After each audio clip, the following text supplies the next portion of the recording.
Bonjour, on a organisé aujourd'hui ce petit rassemblement devant le centre de secours de Tarbes en lien avec la journée de mobilisation nationale organisée ce jour par les 9 organisations syndicales nationales. Donc, ce qui est une première, que les 9 organisations au niveau national soient réunies sur le même préavis, sur les mêmes revendications. Donc comme nous, la CGT 1065, nous n'avons pas pu monter à Paris. Nous avons souhaité organiser ce petit rassemblement en soutien à nos collègues qui défileront cet après-midi à 14 h à Paris.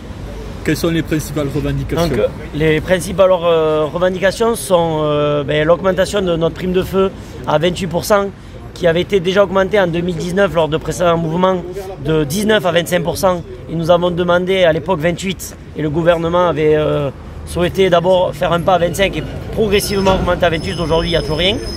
Le deuxième point, c'est sur la toxicité des fumées. Aujourd'hui, pour nous, les pompiers, nous sommes passés suivis médicalement. Nous avons aujourd'hui une seule maladie professionnelle reconnue comme cancer, alors que dans d'autres pays, que ce soit au Canada ou aux États-Unis, c'est entre 10 et plus de 20 cancers reconnus comme maladies professionnelles. Donc pour cela, nous souhaitons au niveau national la prise en compte de ces maladies professionnelles, une étude épidémiologique au niveau national qui est toujours pas mis en place alors qu'un rapport de 2003 le préconisait déjà. Voilà, donc ce sujet au niveau des Hautes-Pyrénées, on est en bonne voie. On est avec le directeur et notre médecin-chef sur la bonne voie. On a une écoute. Pour preuve, nous avons déjà mis en place depuis plusieurs années le suivi post-médical. C'est-à-dire qu'un agent qui part à la retraite aujourd'hui a un suivi médical, a une visite médicale de fin de carrière et un suivi, ce qui n'est pas le cas dans l'ensemble des SDIS de France. Donc nous souhaitons que cela soit mis en place dans l'ensemble des SDIS de France.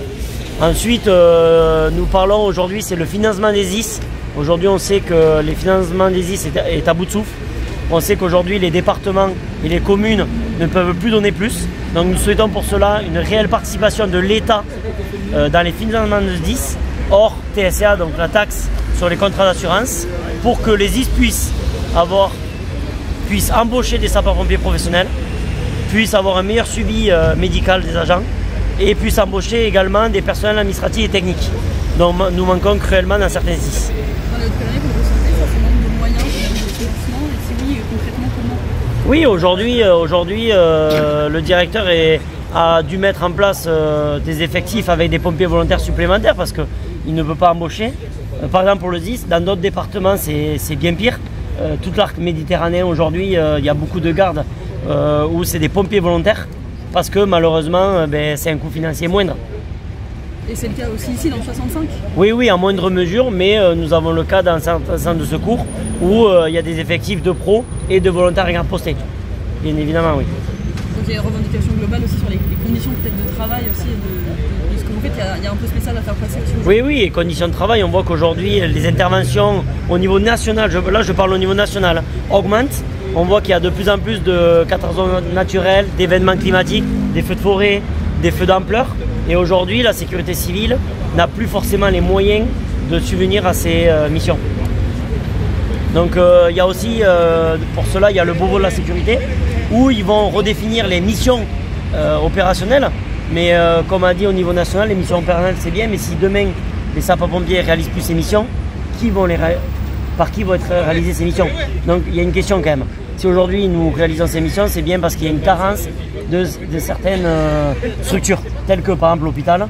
Aujourd'hui on réalise beaucoup de carences parce qu'aujourd'hui les hôpitaux n'ont pas les moyens de subvenir à ces moyens. Après, dans les revendications, il y a également la retraite. Sur la retraite, comme vous savez, aujourd'hui un pompier dans quelques mois ou années partira à 59 ans au lieu de 57 ans. Nous on demande un départ à 55 ans. Aujourd'hui on ne peut pas, un pompier passer 55 ans, monter comme on dit à la grande échelle, éteindre un feu. Tous les pompiers ne pourront pas être dans des bureaux, c'est faux de dire cela.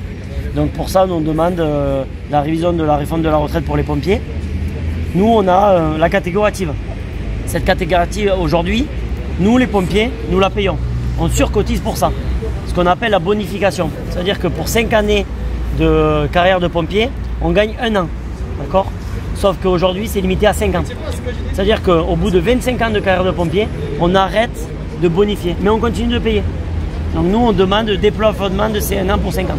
De continuer à pouvoir avoir plus de 5 ans. Donc voilà. Ensuite, je me permets de poser une question, du coup, est-ce qu'il y a une problématique particulière pour les sapeurs-pompiers en vue des Jeux Olympiques, au niveau des effectifs? Alors, aujourd'hui, les Jeux Olympiques, il faut savoir que nous, ce qu'on demande, c'est d'être traité la même chose que la sécurité intérieure, donc la police et la gendarmerie. Aujourd'hui, le ministre de l'Intérieur, donc qui est notre ministre de tutelle, a annoncé des primes allant de 1000 à 1900 € pour la police et la gendarmerie. Nous, à ce jour, aujourd'hui, on n'a aucune certitude sur les primes pour les pompiers. Et de plus, il renvoie aux collectivités locales. Alors que vous êtes sollicité. Ouais. Alors, nous, aux I65, on n'est pas forcément sollicités, mais certains SDIS, aujourd'hui, il y a en gros 10 SDIS en France qui ont eu un impact fort, qui ont eu des congés imposés, des congés annulés et qui vont être impactés, qui aujourd'hui, eux, n'ont aucune certitude sur s'ils vont avoir une prime. Nous, ce qu'on demande, c'est que l'État mette l'argent pour payer la prime aux pompiers et que les pompiers aient une prime comme pour le même impact, la même prime de Paris, et derrière, il n'y a pas de fait, il n'y a pas de suivi. Voilà, donc nous, c'est pour ça, là aujourd'hui, cette journée, c'est pour ça, pour dire il y a des problématiques. Ces revendications ne datent pas d'aujourd'hui. Ces revendications pour la CGT, elles les portent depuis des années, pour certaines depuis plus de 10 ans. Et aujourd'hui, ce n'est plus possible. Il faut clairement qu'il y ait des solutions apportées aux sapeurs-pompiers de France. Au niveau des agressions sur le département, on voit aussi qu'il y a de plus en plus de choses qui se passent. Alors, il y a plus d'agressions. Il y a un côté, le fait qu'aujourd'hui on le dénonce un peu plus. Peut-être qu'avant il y en avait, alors ça c'est toujours dur à dire. Avant on ne le dénonçait pas, mais oui, il y a de plus en plus d'agressions. Et pas forcément des agressions dues à des violences urbaines. C'est plus des agressions aujourd'hui sur la détresse sociale, sur des problèmes psychologiques, psychiatriques. Aujourd'hui, forcément, nous n'avons pas les clés. On commence petit à petit à être formés sur ces problématiques. Mais aujourd'hui, les pompiers n'étaient pas autant confrontés à cette détresse sociale. Donc aujourd'hui, oui, il y a de plus en plus. Ça se stabilise. Aujourd'hui, il y a une prise de conscience de l'État. Il y a quand même des décrets qui ont été mis en place. Il y a un suivi de la on va dire, au niveau des jugements où il y a plus d'impact et il y a des sanctions plus lourdes. Donc ça, oui. Et notre employeur aujourd'hui porte systématiquement plainte et soutient le sapeur-pompier. Ça, là-dessus, oui. Le mouvement qui est national est en fait derrière une large représentation syndicale de la profession. L'occasion de rappeler en plein Beauvau de la sécurité civile toutes les attentes de la profession. Alors les attentes sont assez nombreuses. Il y en a qui sont relatives à la santé de nos sapeurs-pompiers, à des mesures de carrière ou d'ordre social. Cependant, en ce qui concerne Avenir Secours, dans ce corpus de revendications, nos attentes principales sur ce Beauvau de la sécurité civile portent essentiellement, parce que nous estimons que ces deux sujets sont majeurs pour tout le reste, sur les missions de la sécurité civile ainsi que sur son financement.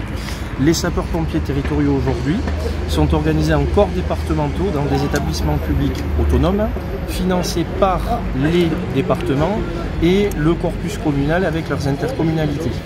Sur ces modes de financement aujourd'hui, nous arrivons à un vrai point de bascule, nous sommes à une limite de notre fonctionnement. Ce que nous attendons, c'est une clarification. Que doivent faire les sapeurs-pompiers? L'exemple type aujourd'hui, vous avez une ambulance privée blanche qui est prise en charge par la CPAM. Lorsque vous avez une ambulance des sapeurs-pompiers qui intervient, c'est sur le budget de nos services départementaux que cela pèse. Ce financement-là aujourd'hui arrive au bout de ce qu'il est possible de faire. Nous avons d'autres sujets avec des risques climatiques qui évoluent, une sollicitation qui va augmenter. Comment fait-on, tout simplement? Et si nous faisons les mêmes missions ou d'autres, comment les finançons-nous? Nous ne sommes pas aujourd'hui, par exemple, aussi présents que ce que nous l'aimerions auprès de la population pour tout ce qui est risque d'ordre domestique. Des exemples, on pourrait vous en citer plein.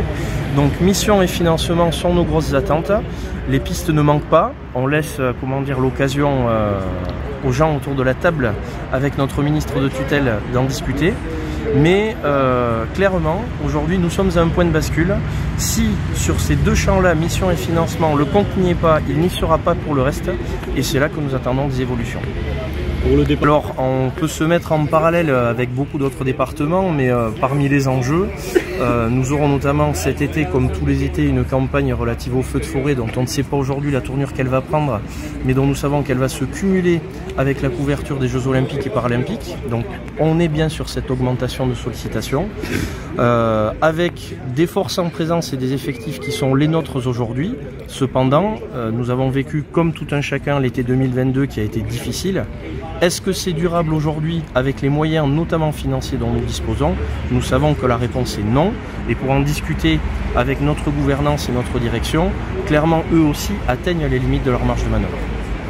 La société attend de ses sapeurs-pompiers. Pour 80% de nos interventions, nous faisons du secours à la personne.